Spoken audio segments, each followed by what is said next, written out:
Malam NBC, Narayana Bali Channel.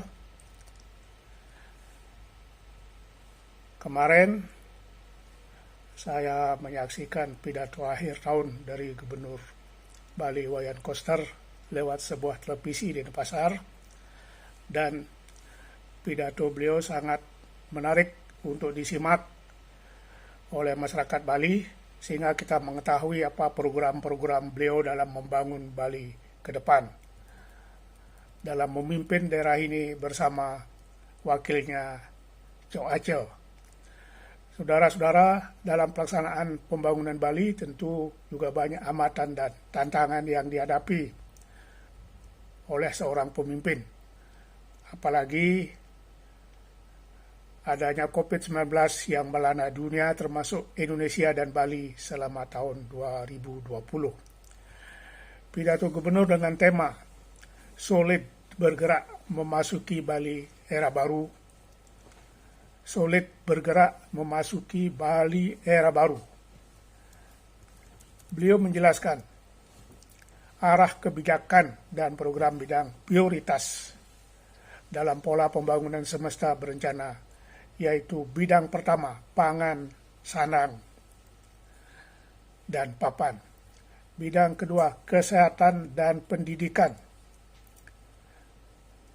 Bidang ketiga, jaminan sosial dan ketenagakerjaan. Bidang keempat, adat agama, tradisi, seni, budaya, dan bidang kelima adalah pariwisata.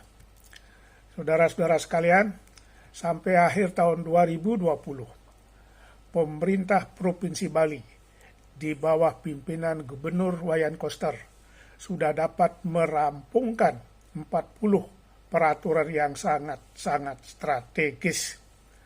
Terdiri dari 15 peraturan daerah Perda dan 25 peraturan gubernur Pergub. Semuanya merupakan landasan hukum yang menata secara fundamental pembangunan Bali yang berkaitan dengan alam, manusia, dan kebudayaan sesuai dengan filosofi Satkerti. Dengan demikian, Pulau Bali akan menjadi pulau yang hijau, bersih, indah, suci, dan metaksu sebagai Padma Buana, pusat peradaban dunia di dunia internasional. Hal ini sungguh-sungguh luar biasa, apa yang menjadi cita-cita Gubernur Bali ke depan. Saudara-saudara, saya tidak akan merinci apa isi Perda dan Pergub satu persatu yang dibuat selama ini. Namun yang jelas, dari awal sudah ada pengaturan dalam peraturan-peraturan tersebut mengenai sampah plastik satu kali pakai, dan belakangan terakhir juga ada Perda soal penataan desa adat dengan warga adatnya, yang merupakan tulang punggung keberadaan Bali dalam menjaga adat, budaya, dan agama Hindu yang terkenal di dunia.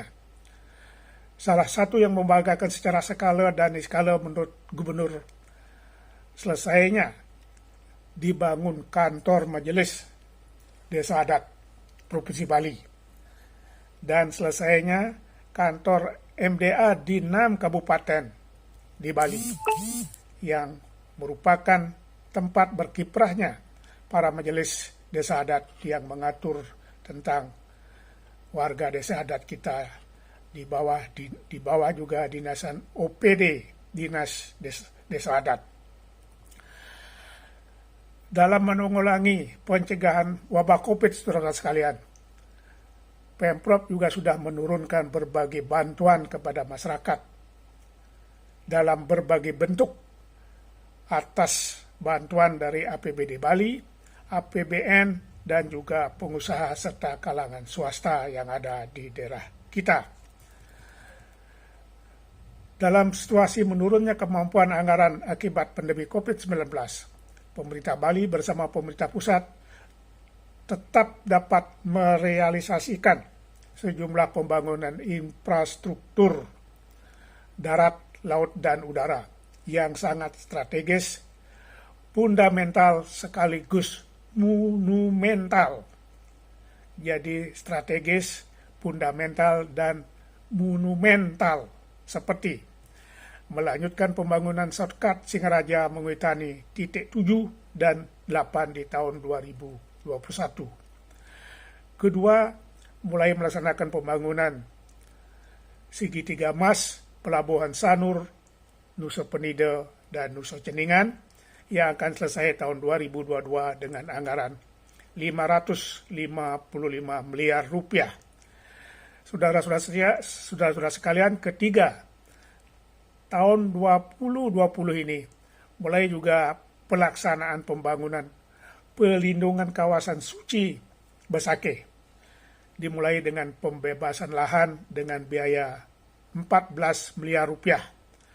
Sedangkan pembangunan fisik akan dimulai tahun 2021 dengan anggaran sekitar 784 miliar rupiah.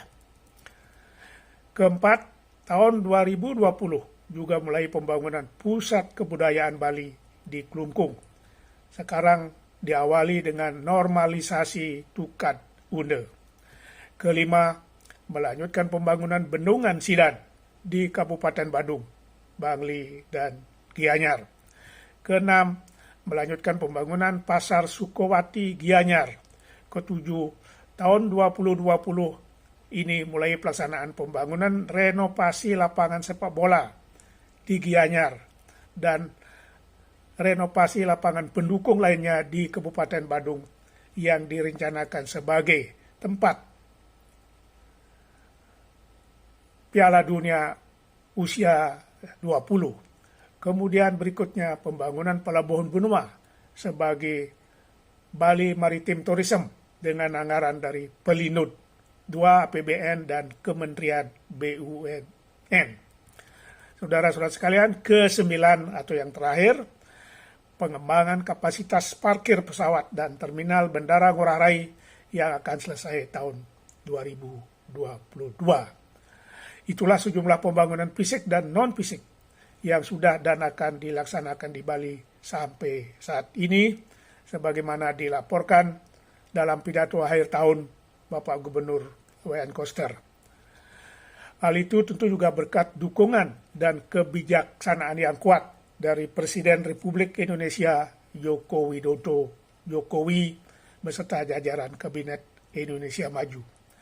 Saudara-saudara sekalian, saya yakin lancarnya sejumlah proses pembangunan ini beserta program bantuan dana dari pusat.